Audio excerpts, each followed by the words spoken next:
Thiru, thank you for joining us on Pod Save the People. My pleasure. So good to be here. So I know we recorded live and the audio was awful. So here we are in the studio. Take two. Here we go. So why state's attorney? You know, I spend a lot of my time explaining to folks in Baltimore that there is no one who can do more good for criminal justice reform in Baltimore or can have more of an impact on crime in Baltimore than the state's attorney. So many folks think when crime goes up, we blame the police commissioner, we blame the mayor, we blame the city council. But the reality is that in Baltimore and other cities across the country, it's always been the top prosecutor that has set priorities, that has led these proactive investigations that have made such a difference. You know, the tragedy of what has unfolded in Baltimore these last couple years is not just that we've had 1,100 plus murders and counting, not just the tens of thousands of burglaries and robberies that are happening by the dozens every day. The tragedy is that it didn't have to be that way. In fact, for over a decade, we saw fewer and fewer arrests in Baltimore. We saw fewer and fewer young black men incarcerated for petty offenses year after year. And we saw fewer and fewer homicides and shootings and carjackings and robberies. We'd figured out a way to bring crime down and at the same time arrest fewer people. And that was led by prosecutors. It was the U.S. Attorney for the District of Maryland, the state's attorney for Baltimore City, the Attorney General for the state of Maryland, who were spearheading those strategies. And today, I sit here in a city that I love, a city that has given my family so many opportunities, and crime is out of control. It has become the defining narrative of Baltimore. And if we want to change what's going on in Baltimore, we have to start by tackling the problem of crime. And I don't think anybody has more power to do that than the state's attorney for Baltimore City. And what, in your experience, qualifies you for this role? Yeah, you know, I've had the privilege of dedicating my entire career to public service. As you know, I'm from Baltimore. My parents are retired city school teachers. My mom taught at Poly before I was born and finished her career at Morgan State. My father was at Edmondson and Douglas and Southern and Western, these proud schools with long traditions in Baltimore. And I myself am the product of public schools. I went to Edmondson Heights Elementary and I graduated from Woodlawn High School. And then I had the privilege of going to Yale for college and Harvard for law school, where I served as president of the Harvard Law Review before Barack Obama made it cool. I then clerked on the U.S. Supreme Court for Justice Stephen Breyer. And then I returned to Baltimore for a career in public service. I was a federal prosecutor. I was a city prosecutor. I was the head of the Major Investigations Unit, which was a unit dedicated to going after the most dangerous criminals, the most violent gangs. And most recently, I served as Deputy Attorney General for the state of Maryland. And between my deep roots in Baltimore and a career as a proven prosecutor, we're at a very precarious moment here in Baltimore. I think my entire career has prepared me for this extraordinary moment. Now, let's talk about your platform. So you make a pretty aggressive claim that you're going to cut homicides by half in the first 3 years of your administration if you are the state's attorney. We've seen people run for this office time and time again and make big claims that they are not able to follow through on. What makes this one something that you think you actually could pull off? Let me say a couple of things. Let me start by talking about the politics of this. Actually, most political consultants would tell you to say you're going to reduce crime or you're going to reduce crime significantly. They never actually give you a concrete marker that you can be measured against. A lot of my advisors said, why are you suggesting such a concrete number when you're running for re-election? They're going to hold you to that. And my answer was, I want to be held to that. I'm not saying these things to get elected. I'm saying these things because these are the pledges that I make that I believe I can deliver on. And if I can't, then the people of Baltimore are entitled to hold me accountable against my own promises and pledges. The second thing to bear in mind is this isn't as ambitious as it sounds. We were 80% of the way there 5 years ago. If we cut murders in half in Baltimore, our city would be almost as safe as Milwaukee, as Oakland. That's how off the charts we are. But I remind people that you're right. People oftentimes say the same 15 words when it comes to crime. Let's focus on violent repeat offenders. Let's invest in the youth. Let's focus on reentry. All of those things are true. I believe them deep in my heart. But I think what distinguishes me from certainly the other candidates, but from a lot of other politicians, is the concrete details of the plan afterwards. What are the next 15 words? What are the next 150 words for how you translate those aspirations, those promises into results? So we put out Very specific plan. We're going to focus on the 11 deadliest neighborhoods in Baltimore City, each of which have had 50 or more homicides and shootings since 2015. We're going to develop focused gang prosecutions in each of those neighborhoods. That's not about locking up the corner boys. It's not about mass incarceration. It's about identifying the engines of violence, the specific violent repeat offenders that are part of these organized crews, and bringing them to justice thanks to proactive, long-term investigations. The second thing I want to do is I actually want to marry community policing with community prosecution. Our prosecutors shouldn't be doing cases in West Baltimore one week and cases in East Baltimore the next week. They should get to care about their community. They should get to know not only the patrol officers and the intel lieutenants, but the faith leaders, the community organizations, the schools, the streets, the violent gangs, the violent repeat offenders that define their particular plot of responsibility. That, I think, gives them a sense of ownership over that as well. The third part of the plan is to focus on high-impact prosecutions. And if it's okay, let me come back to that because I think it's an important one. The fourth is to reinvest in reentry. One of the most terrifying statistics about Baltimore City is that 73% of the people that are released into our city are rearrested and reincarcerated within 3 years. That's absolutely unacceptable. It is the definition of a revolving door. When I decided to run, I promised myself I wouldn't overpromise what I can do. I can't solve that problem alone. I've got a $35 million budget and 200 lawyers that work for me. But I can be the tip of the spear.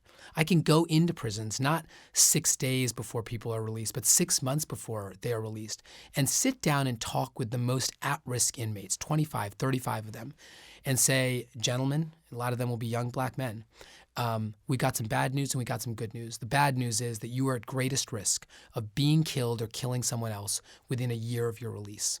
The good news is that no one in this room wants that to happen. So we're going to develop for you a comprehensive reentry plan that addresses your specific demons, the trauma from your childhood, the substance abuse challenges that you struggled with as an adult, the record that needs to get expunged, the skills deficits that we need to be addressed, the job training, the housing placement that we need to make sure is in place before you get out to ensure that you have a successful shot at becoming a constructive member of society again.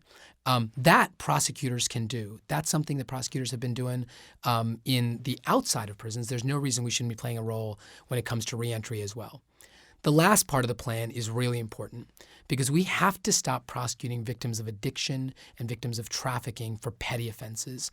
Every time we decide to prosecute a heroin addict for loitering, we are making a decision to take resources away from a circuit court felony prosecutor who's got too many carjackings on their docket. When I announced my campaign, I said we're going to bring record-breaking homicide rates to record lows at record speed and at the same time create the most transparent, innovative, progressive prosecutor's office in American history. And I mean what I say. We don't need mandatory minimums. We don't need mass incarceration. We're going to stop and end the cash bail system. We're going to stop seeking life without parole for juveniles. And we're going to stop prosecuting victims of addiction and victims of trafficking for these petty offenses categorically across the board.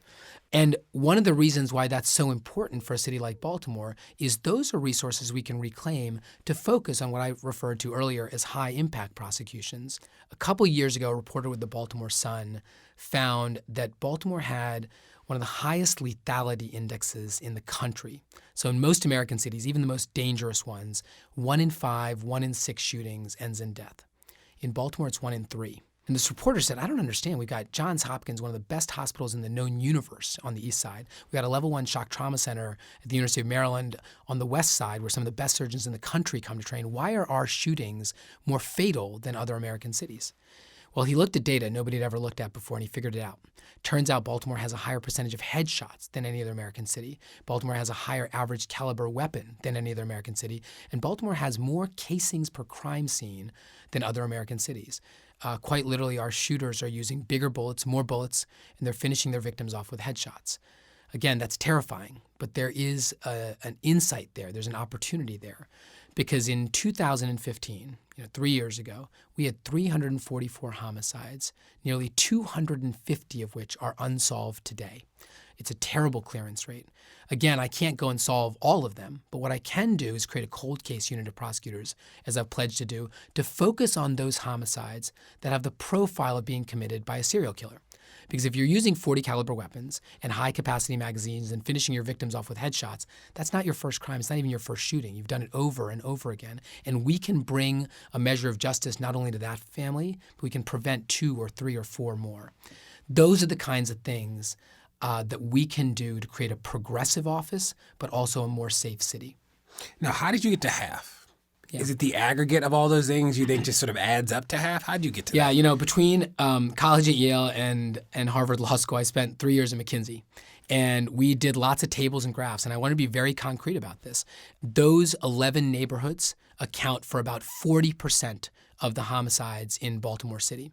And one of the things that we did was we said, let's look at 2 examples of prosecutions we've done in Baltimore City to see what kind of impact we can have on those neighborhoods.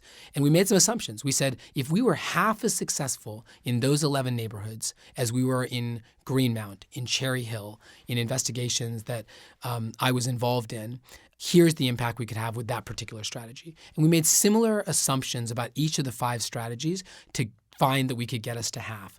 It's also linked to the fact that that's where we would have been in just a couple of years if we'd stayed on track from before 3 years ago. So, you know, the new state's attorney, the current state's attorney, got into office in 2015. If we'd stayed on track from the 2011, 12, 13, 14, that's where we'd have been just a couple years later. Let's talk about the idea of the 11 deadliest neighborhoods and the gang prosecution. How do you focus on gangs without recreating the disparities around race that we know exist in the criminal justice system? And I ask because you and I both know that people who are involved in street organizations don't carry around membership cards or like, hey, I'm in a gang, like, please come arrest me. So how do you do that in a way that isn't just creating dragnets in communities and sweeping people up? Yeah. No, it's a really important point because there is a temptation to try to ratchet up the number of people you've indicted. And what I think is really important is to make sure your prosecutors know that their goal is not to get everyone off of the street. It's to get the engines of violence off the street. And the truth is that prosecutors have to sleep in the bed they make. If you indict a lot of people just for the sake of the indictment, 2 things happen. Number 1, you lose credibility with judges. Number 2, you got that many more cases that you have to resolve. And so as a federal prosecutor, we learned that the importance was not to indict 100 people. It was to indict the 10 or 12 that were most important to that organization. And you can look at their records. You can look at soft intelligence from the community. You can look at the crimes that those individuals are committing to make sure you're not arresting every victim of addiction who happens to also sell drugs for the organization, every homeless person who happens to also get a little bit of money to hold some of the cash or hold some of the drugs. That's an irresponsible strategy. It's also not going to make us any safer. And by the way, when you do arrest some of those individuals, you're not actually making the streets safer because they go charged with some modest role in the organization and they go right back out. They spend 12 hours at central booking and they're right back out on the street. And the only reason, frankly, they spend more time is if they can't make some modest cash bail because they can't afford it. And that, of course, is a huge problem here in Baltimore City that I intend to end by, getting rid of the cash bail system altogether in Baltimore. But in the meantime, if you're not being thoughtful and focused on who you are bringing to justice, these dragnet strategies of yesteryear end up creating lots of cases, but very little safety for the sake of the community. So let me paraphrase back what I think I heard, is the way that you would not recreate the disparities is focusing on high people who are leaders, essentially. Yeah. Like that would be the strategy. That's the short version. I think there's 2 critical criteria. There's the leadership and the folks that are actually committing the carjackings, the shootings, and the killings. Those are the categories of folks that you have to bring to justice, to bring into a courtroom if you're going to try to reduce the violence level. And then you create this opportunity in that community to allow all the other social services to come in to make sure that the treatment alternatives for these victims of addiction are immediately available, to make sure that the job opportunities for the corner boys that used to be working for that gang are provided an immediate alternative. the criminal justice system has for too long been asked to shoulder the burdens of society. That won't work. But I can create the opportunity within a particular neighborhood so that the other institutions of government can come in and make a real impact. But if you're trying to treat victims of addiction in a community in the morning, and in the afternoon, a gang is trying to sell them drugs, you're never going to make much progress. You're going to take 2 steps forward and immediately 2 steps back. But if you can extract the gang and the violent repeat offenders and the leaders from the organization off the streets, you then do create a window to really make a difference. Now, you talk about opportunity. You and I both were here in the city when ceasefire came to Baltimore and operated in Baltimore. You and I both know that, and we didn't know each other at the time, but we know that ceasefire did not have the impact that people thought. And for those of you listening, ceasefire was this idea of we will flood neighborhoods and people who have been justice involved with resources. So we'll have people come to like the basement of a church as a part of their probation or parole or whatever condition, and there'll be resource providers there. And that just didn't actually change. It didn't have an impact. And it seems like you are proposing something similar to that. So what would be different about your approach that you are arguing would have an impact? Yeah. Well, let me first start by diagnosing why ceasefire didn't seem to have the success in Baltimore that it saw in other cities. And it's important to remember that ceasefire nationally has had tremendous impact on, big and small cities, on cities like Baltimore and similarly different from Baltimore. But in this respect, there is a frustration that breaks the heart of people like you and me that love Baltimore. There are always people that are looking for someone else to stumble. There's a constant ambition among so many people in government. And I'd hear these stories where folks were rooting for ceasefire not to work because they were thinking about running for mayor, or they were hoping that that particular division wouldn't succeed because they wanted that division to not be as coveted or glorious as another one. It was really frustrating. But let's talk about more specific, concrete things. And again, I think that there were 2 aspects to this. One of them was the continuity. Ceasefire is one of these models you have to learn. You have to have prosecutors and police understand how to do the exercise you and I were talking about how to distinguish between the people that need to be brought to justice and the people that don't, that are not the priority. And that takes time. And ceasefire needed an investment over time that had some continuity to it that it never got. We had a change of leadership in the mayor's office. We had a change of leadership in the police commissioner. We had a change of leadership in the state's attorney's office. And all of those things are disruptive forces that make a program like ceasefire, which is non-governmental, really struggle because you get different people giving you different instructions from one week to the next. It's really hard to commit yourself to a path and walk that path. The other aspect was you do need, for every program, for every institution of government, strong leaders. And in some instances, we had it, and in some instances, we didn't. And if you're looking for a program like ceasefire to work, you need leadership in the state's attorney's office. You need leadership in the police department. You need leadership from the mayor's office. You need leadership in the ceasefire program. And, without getting into specifics, you had uneven talent working in that particular initiative over time. And once the new state's attorney came into office, I know there was some real disruption in the ceasefire program that was perhaps the nail in the coffin for ceasefire. But as a concept, I think you cannot judge it by its worst day, by its worst city. I think it's unfair to the creators and architects and innovators of ceasefire that have seen it succeed in so many cities to say, well, it didn't work in Baltimore, therefore it doesn't work. Got it. Now, you talk about community prosecution. When we think about community policing, and here we struggle because in a lot of places, community policing is really just code for flooding neighborhoods that are Black and brown with more police. This idea that if the police are sort of more present, then they will administer justice more fairly. And what we would say is that you shouldn't need to know my kid's name not to harm them. You shouldn't need to play basketball with my nephew to do them right. And if community prosecution is sort of this idea, and I think, and push me if I'm paraphrasing your understanding, the way you're proposing community prosecution, this idea that prosecutors become embedded in communities and that charges that originate from those communities sort of flow through a small team of prosecutors instead of what is how the office is now, which is there's sort of a drug unit that does the whole city, a gun unit that does the whole city, those sort of things. If that is a model you're proposing, there's sort of 2 pushes that I'd offer. One is this idea of, do you believe that prosecutors actually need to be need to sort of touch and feel people to administer justice fairly? Shouldn't justice be this thing that is sort of, that the whole point of it is that justice is sort of a fair deal, that I don't need to know you or know where you live or know like your mother or sister to be fair?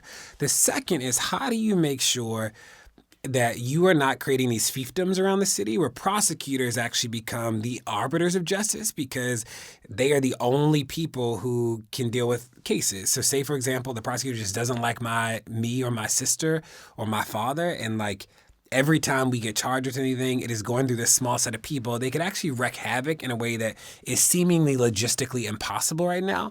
But if you actually were able to systematize the thing you're proposing, it seems like that would just be an easy thing to do. Yeah, good points. Let me start with your first one. The goal is not for the community prosecutors to know every defendant. In fact, let's be candid about it. If you know the defendant too well because you've been playing basketball at the same court, you're going to have to recuse yourself from that. This is not supposed to be some cozy relationship where you're making decisions. It's about building the relationships that allow the prosecutor to do the work that they need to do dispassionately.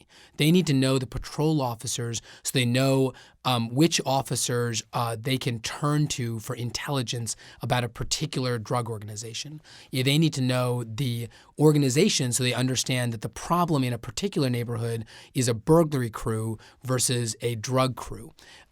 They need to understand and come invested in that neighborhood because they want to see that over time their strategies are working to reduce down the crime that that community cares about. That is wreaking havoc in that particular community. So it's not about, I need to make sure I know the person well enough to care about them. We have to be exposed to the humanity of the people in our city in lots of different ways. That's not the goal of community prosecution, first and foremost. I expect my prosecutors to respect and acknowledge the humanity of every defendant, of every victim, of every witness before they become community prosecutors. That's supposed to be what they're trained as people.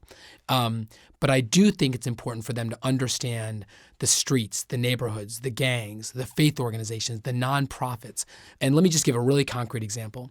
I want to have a citywide diversion program for victims of addiction. You know, in Seattle. Explain what a diversion program is. Yeah, of course. In Seattle, they have something called LEAD, Law Enforcement Assisted Diversion, where if a person is in possession of one piece of heroin, they're obviously a victim of addiction. You don't take them to central booking where they're going to spend 12 hours and then go right back on the streets to buy their next piece of heroin. They go to a treatment center. They get diverted into a treatment paradigm before they get sent to the criminal justice system. I want to have that citywide.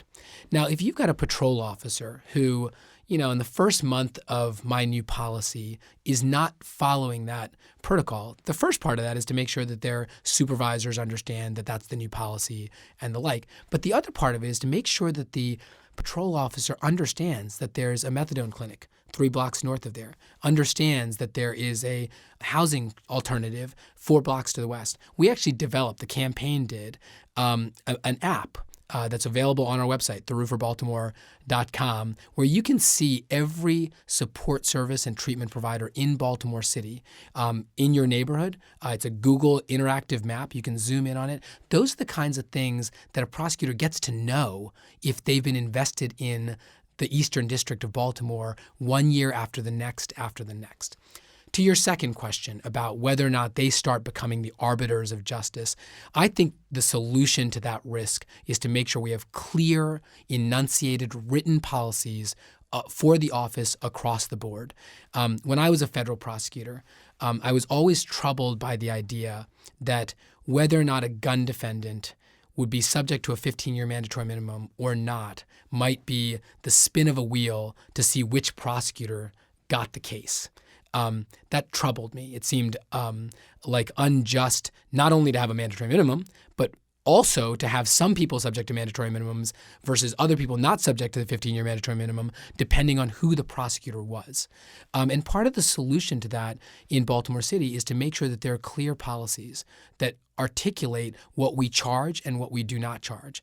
We're not going to prosecute marijuana possession cases in Baltimore City anymore. And that shouldn't depend on which prosecutor you get or whether or not you have a grudge against a particular defendant or his or her family. The policy is clear about that. And any time there seems to be a deviation from that policy, that's when really what's really important there is supervision, making sure that supervisors understand those policies and are across the city, across the districts, providing the kind of uniform application of the laws that justice demands. Now, would you be open to there being some sort of rotation period where people come in and out so that it is not just sort of the same people sort of lording over potentially neighborhoods? Yeah, I mean, look, there's going to be over time reasons why there are shifts. There may be a personnel decision where there's a bad dynamic forming, and as a consequence, the person gets. There may be a supervisor and a supervisee who don't get along. That's, in leadership and management, you run into situations like that, and you do need to make shifts like that. I also think it's important early in prosecutors' careers to be exposed to lots of parts of the city, to understand the different kinds of dynamics at play. So I'm not opposed to that, but I think the starting premise has to be that people have to invest and get to know particular neighborhoods. Eric Holder was the original architect of this when he was U.S. Attorney in the District of Columbia. And I think it really showed prosecutors how to understand a community, how to care about that community, how to learn about that community, and how to be an effective, good faith prosecutor for that community as much as in that community. Cool. Now, high impact prosecutions is this notion that we should target it's sort of akin to, I think, the first pillar around the 11 deadliest neighborhoods and gang prosecutions. We've heard people offer this before. I remember being a youth organizer in the city, 20 years ago. And this was sort of the strategy then. It was like, we're going to find the people committing the most crime and like da-da-da-da-da, and we're going to take them off the streets. It's going to be a safer Baltimore. And like, questionable if that actually led to results. So what would be different about this go-round? Yeah. So if the first facet of the plan was about neighborhoods, right? Identifying the most violent neighborhoods that need our help. And the second part of the plan was about community prosecutors really getting to know the individual gangs and the individual violent repeat offenders. The third part of this plan is actually to identify categories of crimes that need special attention. Okay. I gave you an example. So if the first one's, neighborhoods or places, the second one is individuals. This is about types of offenses. So I'm not going to be able to solve, unfortunately, every homicide in Baltimore City next year. But I will be able to identify a subset of those homicides that deserve special attention, that deserve a special investment, not because every life doesn't matter equally. Of course it does. But we have to understand that if we can't solve all 300 homicides, we have to choose among them not based on neighborhood or race or anything like that, but rather about the profile of the defendant. We can find some criteria that allow us to be smarter about it. Let me give you another example. Burglaries are a category of crime that we ought to invest in because we don't catch a burglar because somebody saw them running out the back window and somebody picked them out of a photo array. We catch burglars because they leave a fingerprint or a DNA on the windowsill as they're leaving or as they're coming in. And in fact, 40% of the DNA or fingerprint samples collected from burglary crime scenes matches off the federal CODIS database, the federal index of DNA and fingerprints. That's a really strong forensic foundation to take to trial. It's a good starting point for a prosecution to be effective.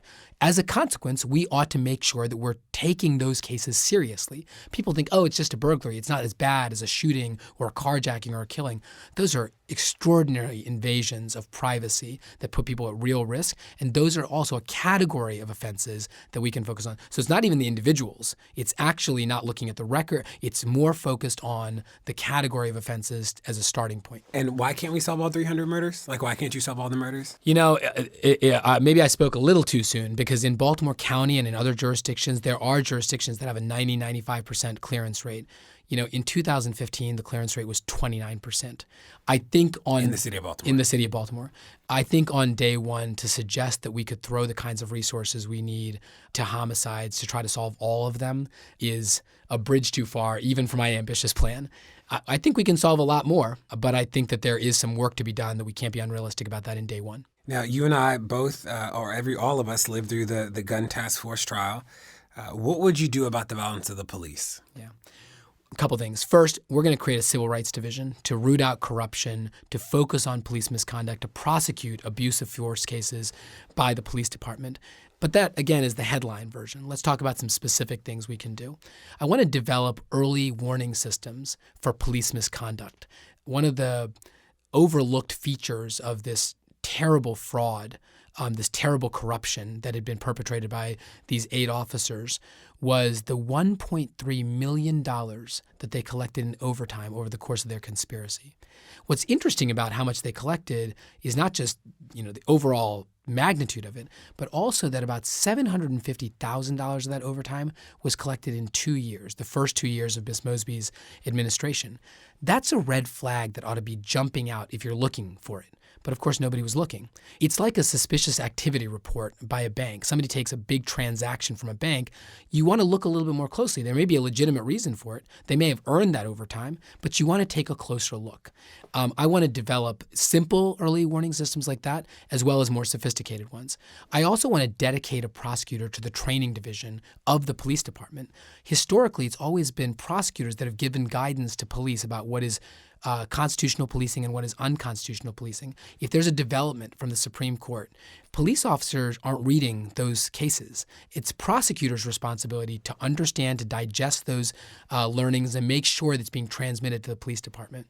The other thing that I want to do is to make sure we are treating abuse of force and police-involved shootings and fatalities as seriously as they need to be. These cases are a tragedy every time they happen, and they unfortunately end up defining the narrative between police and communities, and we have to understand the importance of them. There have been 30 police-involved shootings in Baltimore City since 2015, since Ms. Mosby came into office. 12 of them were fatal. None of them resulted in any charges. But worse still, Ms. Mosby's office took on average 9 months before they declined to prosecute. The target is actually 2 months because after 2 months, the trail goes cold, the attention and the momentum to focus on that case starts to dissipate. But there's also, very specific consequences for when police officers give statements, for example. There's been a debate in Baltimore and in the state of Maryland whether police officers should have to give a statement after 10 days or 5 days after the incident happens. I actually respectfully think it's important for the sake of the police officer as well as for the sake of the community to get a statement from the police as quickly as possible. But right now, because the state's attorney says don't start the police investigation until my criminal investigation is over, those statements aren't taken until 9 months plus 5 or 10 days. So one of the things I want to do is something that some West Coast cities have done, where they have allowed for parallel proceedings, where the criminal investigation as well as the internal investigation by the police department are allowed to proceed in parallel. So you don't delay the internal investigation. Those are the kinds of specific things we can do to signal that we're taking police accountability seriously. Not only are we suffering in Baltimore from record-breaking crime, we also have record lows in confidence in police. And that's something we have to restore as quickly as possible if we're going to get this city back on track. Now, you noted the limitations of the office, right? That there are 200 prosecutors, $35 million budget. You proposed a whole new office. You proposed to sort of reorganize the way that cases are distributed within the office. Those seem like capacity constraints, and you were under no illusion that you're going to suddenly get more capacity. How would you be able to actually do that? Yeah. Look, I'm always going to be looking to apply for an additional grant here, an additional source of funding there. But you're right. We can't create a plan to tackle crime on the assumption that we're going to double the size of the office. I don't think we need to do that. In fact, of the 41,000 cases prosecuted in Baltimore City last year, 2017, 27,000 of them, almost 2/3, were in district court, where the more petty offenses are being prosecuted. We're spending so many of our prosecutorial resources chasing the least important cases. What's a petty offense? So if people don't know what happens in district court, give me an Yeah, example. you got loitering, you got trespass, you got simple possession, you got public urination, you got those kinds of cases are clogging up the dockets of these district court prosecutors. And those are some of the categories of offenses that I want to make sure that we're not wasting our time on anymore. And that alone frees up a tremendous amount of resources. We've got dozens and dozens and dozens of prosecutors sitting in district court, spinning their wheels on these high volume, low impact, factory style prosecutions, that cannot be our priority. Nobody becomes a prosecutor because they want to lock up some heroin addict for loitering. And so we need to take some of those resources and deploy them into circuit court where the more serious cases are prosecuted.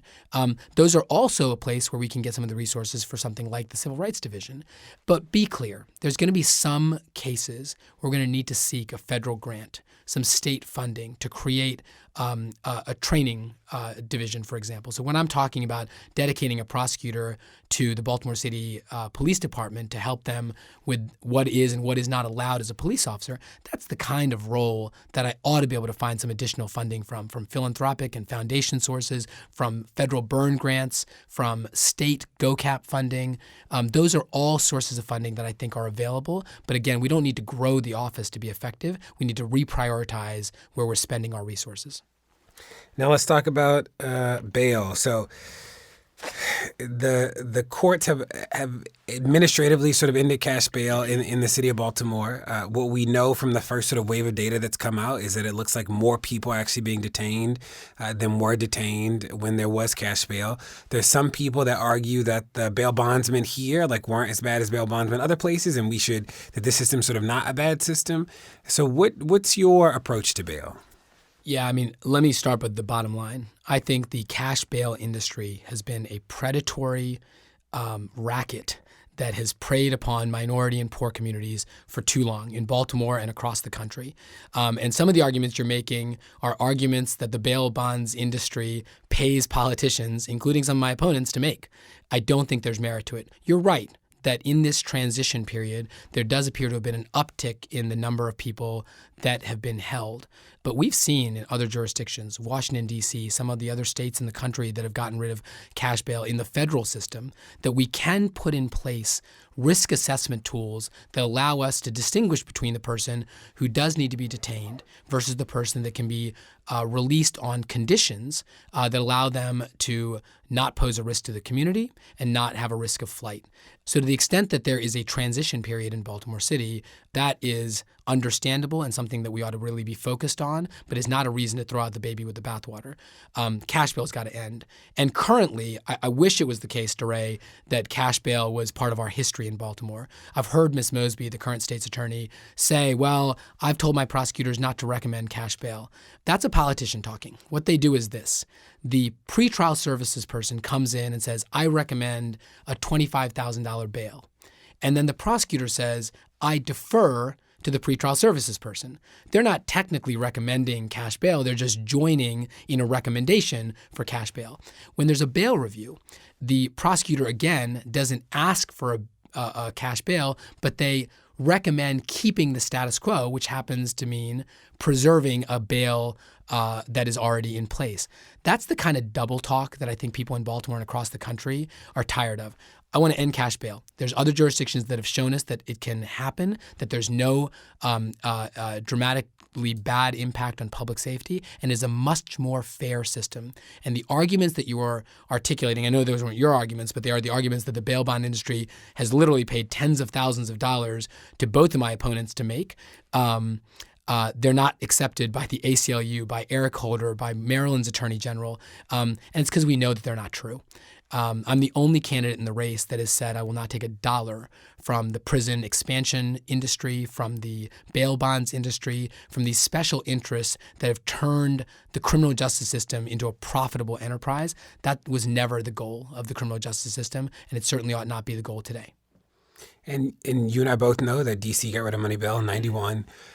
That there are places across the country that have gotten rid of money bail in a way that makes sense. I want to just follow up. When people say that the courts have administratively ended money bail, what does that mean to you? Yeah. So the Attorney General of Maryland, something that I'm very, very proud of him and for the whole office that we did, issued one of the first letters in the country that said that the current bail system in the state of Maryland was likely unconstitutional because it didn't ask for an ability to pay assessment, which meant that people were potentially being held not because of the evidence against them, but because they were too poor to make the cash bail. And so what the court did was modify a rule to require an assessment by the court of the defendant's ability to pay. So that was a good step forward. It was the most that the court could do by rule change, but it didn't end cash bail. You could still seek cash bail. You could still recommend cash bail. And there's unfortunately plenty of people in Baltimore City and across the state that are held on cash bails. We can do better. The fact that Maryland, one of the most progressive states in the country, hasn't figured this out yet is really a testament to the power this industry has over politicians and why they line the pockets of prosecutors while they're running for re-election or running for election to make these arguments. Prosecutors have an enormous ability to single-handedly, on day one, end cash bail because it's the right thing to do, and that's what I'm going to do. Now, people also talk about judges. So I've heard people say that the judges are actually the biggest lever in the criminal justice system in Baltimore and that they are the people who are too lenient, that if the judges just understood the severity of the issue in the city, that we need to be putting more pressure on judges. What's your take on that? Yeah. Let me take one step back because this is probably why Baltimore is so important for the country. When crime soars, I have seen these last 3 years the worst of our impulses come out again. You've got a city council that is calling for and ultimately putting in place new mandatory minimum laws, the kinds of laws that we knew were failed policies from the 1980s. You see people calling for mandatory adult charging of juveniles across the board and in broader and broader categories of crimes. And this is what happens. It's like we're living in the 1980s. Crime starts rising and everybody gets scared, and their knee-jerk reaction is to go to these policies that have failed us so terribly in the country. The reason I mention that is because the mandatory minimums that were called by the city council were premised on this fiction that judges were imposing lenient sentences. You blame the judges because they can't talk back on any particular case because of their station. And you say we need new, tougher mandatory minimum laws because these judges are being too lenient. That's not what's happening in Baltimore City. I'm not sure it was ever happening anywhere, but it's certainly not happening in Baltimore City. The reality is that judges can only get involved in a sentencing case in 1 out of 4 scenarios, because a case ends in one of the following 4 ways. A case ends because the prosecutor drops the case. They just throw it out. A case ends because it was pled out by the prosecutor and the defense attorney in a mutual agreement. The case goes to trial and it gets lost, or the case goes to trial and it's won. Judges have nothing to say about a sentence if the prosecutor throws out the case. A judge in Baltimore has nothing to say about a plea negotiation because of a case from the Court of Appeals, our highest court, that said that judges shouldn't get involved in plea negotiations between prosecutors and defense attorneys. And judges have nothing to say about the sentence if it goes to trial and it's lost. The only scenario where a judge has something to say about the sentence is when there's a trial conviction. In 2016, there were 1,000 cases that went to trial in Baltimore City. Only 175 of them resulted in a conviction. So out of those 40 to 50,000 cases that were prosecuted in Baltimore City, there were only 175 circuit court felony trial convictions. Those are the only cases, that narrow sliver, where a judge is imposing a sentence at all. And if you look at those specific cases, they're somewhere between what the prosecutor recommended and what the defense attorney recommended. They're not overly lenient. They're not overly harsh. They're a reasonable arbitration of what the sentence ought to be. And to blame judges is part of this national trend that is as dangerous when Donald Trump does it as it is when Marilyn Mosby does it. What did you make of the mandatory minimum bill that recently passed by the city council? I was the only candidate. I think, one of the very few public officials that actually publicly came out and said this was a mistake. I wrote an opinion piece in the Baltimore Sun that said we should have learned our lesson about mandatory minimums. In the 1980s, the Congressional Black Caucus, Democrats, Republicans, everybody got together and decided that mandatory minimums were part of the solution for how to fight crime. That was wrong. It was wrong back then. It certainly is wrong today. And it was really troubling to see a city council that is exclusively Democrat in a city that is 60+% Black, that is 90+% Democrat, pass a new mandatory minimum bill. But that's what happens in places where crime goes up. People get scared. They start turning to these policies that sound like they're going to help with crime, that blame people that can't speak back, like judges, but actually do very little, if anything, to make us safer. My op-ed explained that if you look at the data, there was already mandatory minimums on the books, in fact, tougher mandatory minimums, and they were doing nothing to make us safer. So I would have voted against it if I was on the city council. I will not use them as state's attorney, period, in any case. And people need to understand this. Mandatory minimums in the state of Maryland are mandatory if and only if the prosecutor files the notice seeking the mandatory minimum, which means that it's not a mandatory on the judge unless the prosecutor asks for it. And the power of that, again, should be emphasized. That means that the state's attorney for Baltimore City on day one can, with the stroke of a pen, say, we will not seek mandatory minimums again. We're going to restore accountability for prosecutors, and we're going to restore the discretion of judges to fix a reasonable sentence in each and every case that is prosecuted in the city of Baltimore. What an extraordinary moment that will be for the city of Baltimore. And that's going to happen as soon as I'm in office. And we didn't talk about your plans around juvenile justice. What are they? Yeah, what an important problem. And this is one of the most vexing problems that faces Baltimore. My dad taught at Frederick Douglass High School, and I helped coach the debate team there. I always walk up the southwest stairwell, and on the wall there are inscribed Frederick Douglass's famous words from 1855. He said, "It is easier to build strong children than to repair broken men." It is as true today as it was 5 years before the American Civil War. And that certainly means we have to invest in education. We have to get to these kids in the classroom so we don't meet them in the courtroom. But there is a specific role that prosecutors can play. I'm going to do a couple things. One, I want to create a dedicated division of juvenile justice prosecutors that are concerned about juvenile justice, not because it's a rotation on their way to being homicide prosecutors, but because this is the thing they want to dedicate their life to, that they believe this is a really important part of the criminal justice system, and this is the part of the problem that they want to work on. I also think that allows them to get better and better about making this critical judgment, distinguishing between, on the one hand, a youth offender that needs a second chance and the violent repeat offender that needs to be taught that there are consequences for their crimes. One of the other things that I want to do, I'm the only candidate in the race that opposes mandatory charging of juveniles as adults. This, again, is not helping prosecutors. It's actually putting us in a tougher position because we are forced to defend all of these requests to get the cases sent back into the juvenile system. And by the way, we're losing most of those challenges. It takes away our ability to look at each case one by one and decide which ones are appropriate for juvenile prosecution and which ones may need adult prosecution. The other thing I want to do is I want to assign a prosecutor to each of the high schools in Baltimore City. This is so that they can not only serve as a resource, but also so they can help close the school-to-prison pipeline. DeRay, right now in America, certainly in Baltimore City, it is often easier to arrest a student than it is to discipline a student.